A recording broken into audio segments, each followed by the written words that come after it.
നമസ്തേ. മഹാമാഘമഹോത്സവ വേദിയിലേക്ക് മൗനയോഗി ഫൗണ്ടേഷൻ ധർമ്മജ്യോതി രഥയാത്ര നടത്തി. ചേരമാൻ പെരുമാളിന്റെ രാജക്ഷേത്രമായ തിരുവഞ്ചിക്കുളം മഹാദേവ ക്ഷേത്രത്തിൽ നിന്നും മഹാമണ്ഡലേശ്വർ ആനന്ദവനം സ്വാമി ദീപം പ്രജ്വലിപ്പിച്ച് രഥത്തിൽ ചേരമാൻ പെരുമാളിന്റെ ചിത്രത്തിന് മുന്നിൽ ധർമ്മജ്യോതി തെളിയിച്ചുകൊണ്ട് തിരുനാവായ മഹാമാഘവേദിയിലേക്ക് മൗനയോഗി ഫൗണ്ടേഷൻ അധിപതി മൗനയോഗി സ്വാമി ഹരിനാരായണന്റെ നേതൃത്വത്തിൽ നിരവധി വിശ്വാസികളുടെ അകമ്പടിയോടെ ധർമ്മജ്യോതി രഥയാത്ര നടന്നു.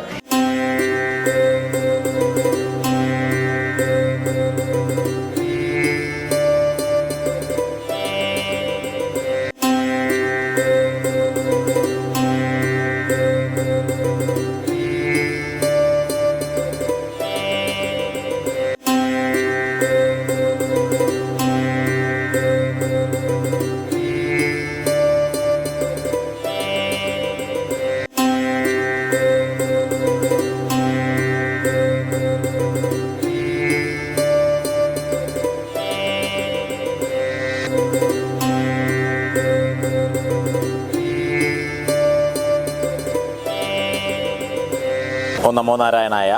കേരളത്തിൻ്റെ കുംഭമേള എന്ന തിരുനാവായ മഹാമാഘ മഹോത്സവത്തിൻ്റെ ഭാഗമായിട്ട് കേരളം മാഘത്തിൽ തിരഞ്ഞെടുക്കപ്പെട്ട കേരള ചക്രവർത്തിമാരുടെ തലസ്ഥാനമായിരുന്ന മഹോദയപുരം തിരുവഞ്ചിക്കുളം ക്ഷേത്രത്തിൽ നിന്ന് ധർമ്മജ്യോതിയുമായിട്ടുള്ളൊരു രഥയാത്ര ഇന്ന് പുറപ്പെടുകയാണ്.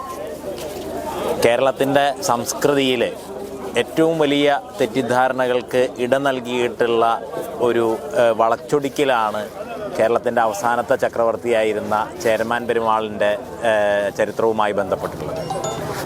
അതീവ ശിവഭക്തനായിരുന്ന അദ്ദേഹം നായനാർ പദവി നേടി സുന്ദരമൂർത്തി നായനാരോടൊപ്പം ഈ തിരുവഞ്ചിക്കുളം ക്ഷേത്രത്തിൽ നിന്ന് കൈലാസാരോഹണം ചെയ്യുകയാണ് ഉണ്ടായത്.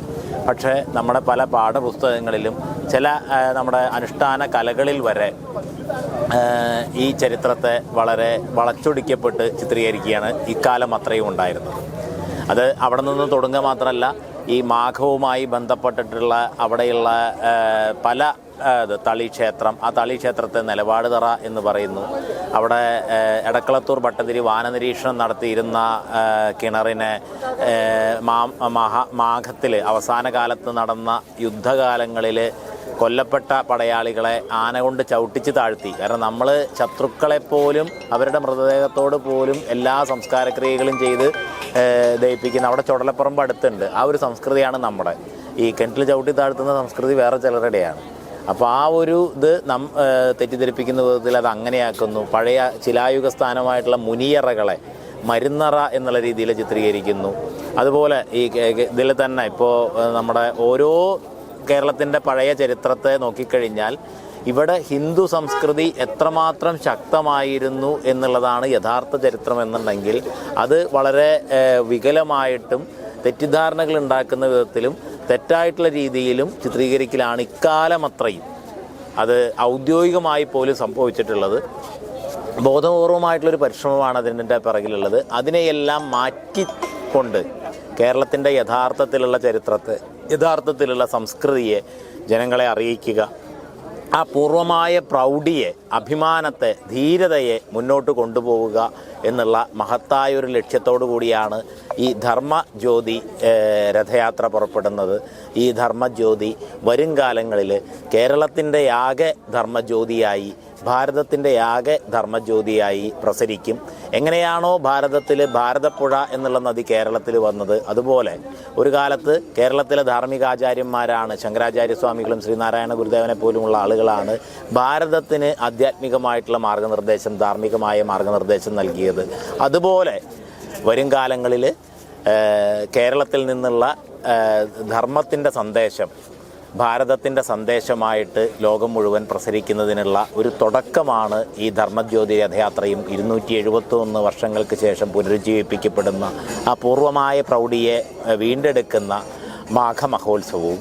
അപ്പോൾ ഈ ഒരു ശക്തിയിൽ ധർമ്മസേനാനികളായി അണിചേരാൻ ഏവരെയും പരമ്പരയ്ക്ക് വേണ്ടി സ്വാഗതം ചെയ്യുകയാണ്.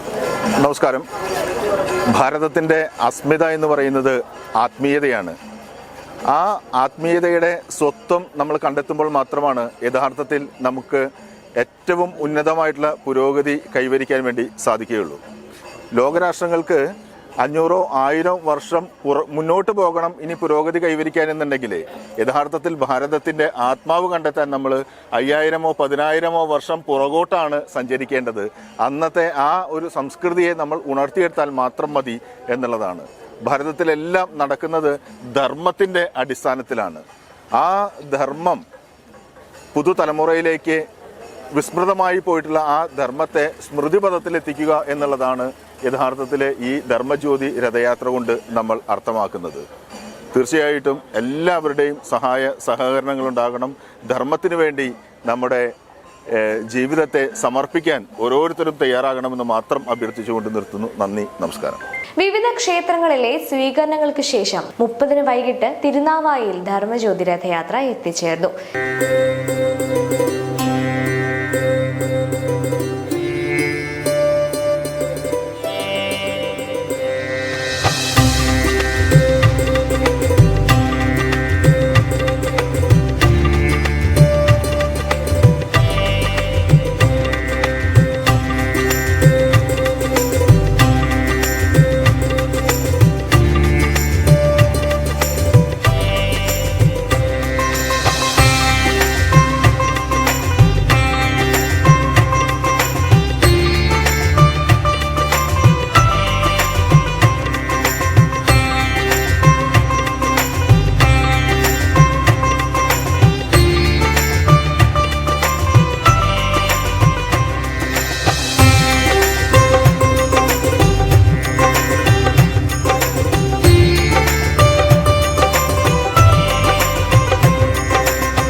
ദേശത്തിന്റെ ഊർജ കേന്ദ്രം തിരുനാവായയാണ്.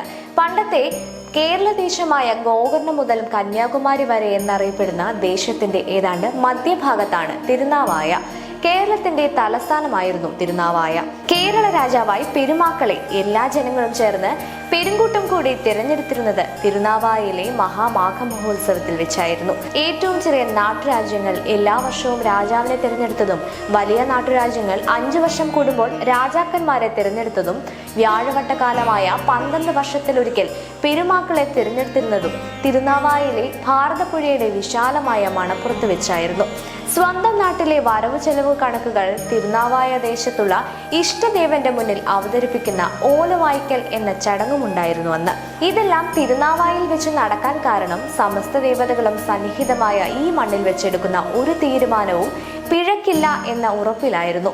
മാഘമഹോത്സവം നടക്കുന്ന മലപ്പുറത്തെ തിരുനാവായയിലെ ത്രിമൂർത്തി സംഗമ സ്ഥാനത്ത് ഒഴുകിയെത്തുന്ന ഭാരതപ്പുഴ യാത്ര ആരംഭിച്ചത് തിരുമൂർത്തി മലയിൽ നിന്നാണ്. തമിഴ്നാട്ടിലെ ഗുണ്ടൽപേട്ടയ്ക്കടുത്താണ് നിളയുടെ ഉത്ഭവസ്ഥാനം. തിരുമൂർത്തി മലയിൽ ത്രിമൂർത്തികൾക്ക് അമ്പലമുണ്ട്. ത്രിമൂർത്തി സാന്നിധ്യമുള്ള ഇടമാണ്. സൃഷ്ടികർമ്മങ്ങളിൽ ബ്രഹ്മാവിനെ സഹായിക്കാനുള്ള ശക്തി നേടാനായി അത്രി മഹർഷി കൊടും തപസ്സിലാണ്. മഹർഷിയെ പരീക്ഷിക്കാൻ ത്രിമൂർത്തികൾ തീരുമാനിക്കുന്നു. പാതിവൃത്യത്തിന്റെ ദേവത എന്നറിയപ്പെടുന്ന അനസൂയയെയും കൂടി പരീക്ഷിക്കാൻ ഇവർ തീരുമാനിക്കുന്നു. 3 മൂർത്തികളും ആശ്രമത്തിലെത്തി അനസൂയയോട് ഭിക്ഷ ചോദിക്കുന്നു. ഭിക്ഷ സ്വീകരിക്കാൻ ഒരു രീതിയും പറയുന്നു. ഞങ്ങൾ പൂർണ്ണ നഗ്നരായി നിന്നാണ് ഭിക്ഷ സ്വീകരിക്കാറുള്ളത്. ചിരിയോടെ അനസൂയ സമ്മതിക്കുന്നു. എന്നിട്ട് കമണ്ടലുവിലെ വെള്ളം ഇവർക്ക് മേൽ തളിച്ചതും മൂവരും കൈക്കുഞ്ഞുങ്ങളായി മാറുന്നു. വിവരമറിഞ്ഞ് അത്രി മഹർഷിയും ത്രിമൂർത്തികളുടെ പത്നിമാരും ആശ്രമത്തിലെത്തുന്നു. ത്രിമൂർത്തി പത്നിമാരുടെ അപേക്ഷ പ്രകാരം അനസൂയ മൂവരെയും പൂർണ്ണ രൂപത്തിലാക്കുന്നു. ഇഷ്ടവരം ചോദിച്ചു കൊള്ളാൻ പറഞ്ഞ ത്രിമൂർത്തികളോട് അനസൂയ ആവശ്യപ്പെട്ടത് നിങ്ങൾ എനിക്ക് മക്കളായി വരണം എന്നാണ്. അപ്രകാരം മൂവരുടെയും ആശംസയോടെ ജനിച്ച ദേവതയാണ് 3 തലയും 6 കൈകളുമുള്ള ദത്താത്രേയ ഭഗവാൻ. ഭാരതത്തിലെ ഏറ്റവും പഴയതും ഏറ്റവും വലുതുമായ സന്യാസി സൈന്യം ജൂനാഖാഡയുടെ ദേവതയാണ് ദത്താത്രേയൻ. ദത്താത്രേയൻ ദേവതയായ ജൂനാഖാഡയുടെ മഹാമണ്ഡലേശ്വരാണ് മലപ്പുറത്ത് നടക്കുന്ന മഹാമാഘ മഹോത്സവത്തെ നയിക്കുന്നതെന്നതും ശ്രദ്ധേയം. ഭാരതപ്പുഴ പുഴയും നദിയും 6ഉമാണ്. ഇപ്രകാരം 3 ഭാവങ്ങൾ എപ്രകാരം വന്നു എന്നതിന്റെ ഉത്തരം കൂടിയാണിത്. സൃഷ്ടി സ്ഥിതി സംഹാരങ്ങൾ ഏകമായി അലിഞ്ഞു ചേർന്ന ഈ ദത്താത്രേയന്റെ ഉത്ഭവകഥ. ഈ സംഭവത്തോടെ ഭാരതപ്പുഴയുടെ ഉത്ഭവസ്ഥാന ദേശം ത്രിമൂർത്തികളുടെ സാന്നിധ്യമുള്ള ഭൂമിയായി. ഇവിടെ നിന്നും നിളയൊഴുകിയെത്തുന്നത് ത്രിമൂർത്തി സംഗമസ്ഥാനമായ തിരുനാവായയിലേക്ക്. മഹാമാഘ മഹോത്സവം കേരള കുംഭമേള ഭാരതത്തിന്റെയും ലോകത്തിന്റെയും ശ്രദ്ധ കേന്ദ്രമായി മാറിയിരിക്കുന്നു. ഭാരത തീർത്ഥ സ്നാനവും ത്രിമൂർത്തി ക്ഷേത്ര ദർശനവും പൂജകളും യാഗങ്ങളും കലകളും നിള ആരതിയും ഭക്തജനങ്ങളെ ഭക്തിയുടെ ആനന്ദത്തിൽ ആറാടിക്കുന്നു. മഹാമാഘ മഹോത്സവത്തിലൂടെ ഒരു ചരിത്രം പുനർജനിക്കുകയാണ്. മാമാങ്കം യുദ്ധമല്ലെന്നും ഇതൊരു ധാർമ്മിക സാംസ്കാരികോത്സവമായിരുന്നു എന്നും ലോകം തിരിച്ചറിയുമ്പോൾ സ്വാഭാവികമായും നല്ലതായ പഴയതെല്ലാം ഈ ദേശത്തേക്ക് തിരിച്ചെത്തേണ്ടതുണ്ട്. വിദ്വൽ സംഗമവും ശാസ്ത്ര ചർച്ചകളും കലാപരിപാടികളും കളരിപ്പയറ്റും അക്ഷരക്കളരിയും അങ്ങനെ എല്ലാം ഈ ഉത്സവത്തിൽ പുനർജനിക്കുന്നു. കൂടാതെ കേരളത്തിൽ നശിപ്പിച്ചു കളഞ്ഞ ആയിരക്കണക്കിന് ആലുകൾക്ക് പകരമായി ഇത്തവണ 1008 ആലിൻ തൈകൾ പുനർജനിക്കും. കേരളത്തിലെ 1008 അമ്പലങ്ങളിൽ നിന്നും ശ്രീകോവിലിൽ നിന്ന് തെളിയിച്ച ദീപവുമായി വരുന്ന സംഘങ്ങൾക്ക് മേളപ്രസാദമായി ആൽമരത്തെയാണ് നൽകുന്നത്. തിരുനാവായയിലേക്ക് കൊണ്ടുവരുന്ന ദീപത്തിലൂടെ സ്വന്തം ദേശത്തുള്ള ദേവതയെ തിരുനാവായയിൽ എത്തിക്കുകയാണ് ഇതിലൂടെ ചെയ്യുന്നത്. രഥയാത്രയിലൂടെ ഭാരതപ്പുഴയുടെ ഉത്ഭവസ്ഥാനത്ത് നിന്നും എത്തിച്ച പ്രഭാവമാർന്നു നിൽക്കുന്ന മഹാമേരു ഭാരതപ്പുഴയുടെ നടുവിലെ ശ്രീചക്രസ്ഥാനത്ത് സ്ഥാപിച്ചിട്ടുണ്ട്. മഹാമേരുവിന് മുന്നിൽ കത്തിച്ചു വെച്ച കെടാവിളക്കിലേക്കാണ് ദേശദേവതയെ ദീപത്തിലൂടെ ചേർക്കുന്നത്. തിരിച്ച് ദേശത്തേക്ക് മടങ്ങുന്നവർ ഇവിടെ നിന്നും നൽകുന്ന ആൽമരവും ഭാരതപ്പുഴയിൽ നിന്നും എടുക്കുന്ന പുണ്യജലവുമായിട്ടാണ് മടങ്ങുക. തിരുനാവായ മഹാമാഘ മഹോത്സവം ഫെബ്രുവരി 3 ഉച്ചയോടെ അവസാനിക്കും.